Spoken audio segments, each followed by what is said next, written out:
ॐ सिद्धिलक्ष्मी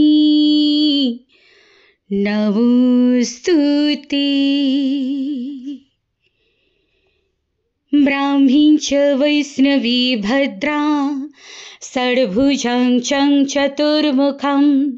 त्रिनेत्रं च त्रिशूलं च पद्मचक्रगदाधरं पीताम्बराधरं देवीं नानालङ्कारभूषितं तेजः पुञ्जधरं श्रेष्ठं ध्यायेत् बालकुमारिकम् ओङ्कारलक्ष्मीरूपेण विष्णुहृदयमव्ययं विष्णुमानन्दमध्यस्थं ह्रीङ्कारबीजरूपिणी ॐ क्लीं अमृतानन्दभद्रे सद्य आनन्ददायिनी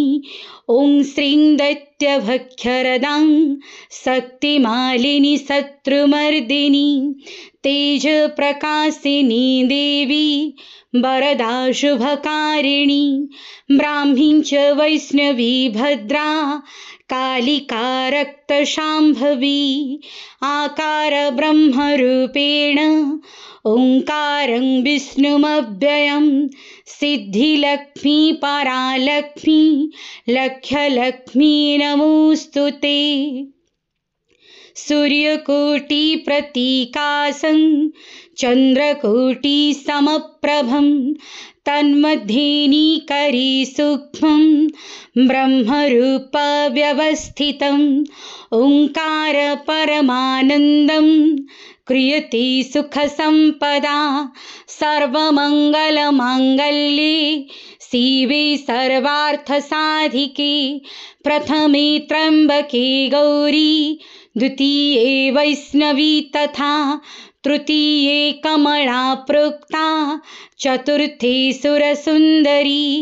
पंचमी विष्णुपत्नी च षष्ठी च वैष्णवी तथा सप्तमी च वरारोहा अष्टमी वरदायिनी नवमी खड्गत्रिशूला दशमी देवदेवता एकादशी सिद्धिलक्ष्मी द्वादशी ललितात्मिका एतत्स्तोत्रं पठन्तस्त्वं स्तुवन्ति भुवि मानवाः सर्वोपद्रवमुक्तास्ते नत्र कार्या विचारणा एकमासं द्विमासं वा त्रिमासं च चतुर्थकं पञ्चमासं च षण्मासं त्रिकालं यः पठेन्नरः ब्राह्मणा क्लेशतो दुःख दरिद्रा भयपीडिताः जन्मान्तरसहस्रेषु मुच्यन्ते सर्वक्लेशतः अलक्ष्मी लभते लक्ष्मी मत्पुत्रः पुत्रमुत्तमं धन्यं यशस्य मायुषं बह्नी चौरभयेषु च साकिनी भूतवेताल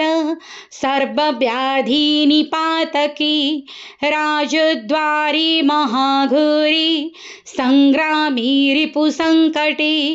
सभास्थाने श्मशाने च कारागे हरिबन्धनी अशेष भय संप्राप्तो सिद्धिलक्ष्मीं जपेन्नरः ईश्वरेण कृतं स्तोत्रं प्राणिनां हितकारणं स्तुवन्ति ब्राह्मणा नित्यं दारिद्र्यं न च वर्धते या श्रीपद्मवनकदम्बशिखरे राजगृहे कुञ्जरे श्वेते चाश्चयुते वृषे च युगले यज्ञे च युपस्थिते शङ्खे देवकुले नरेन्द्रभवनी गङ्गातटे गोकुले सा श्री तिष्ठतु सर्वदा मम गृहे भूयास्तदानीश्चला इति श्री ब्रह्माण्डपुराणे ईश्वरविष्णुसंवादे दारिद्र्यनाशनं सिद्धिलक्ष्मीस्तोत्रं सम्पूर्णम्।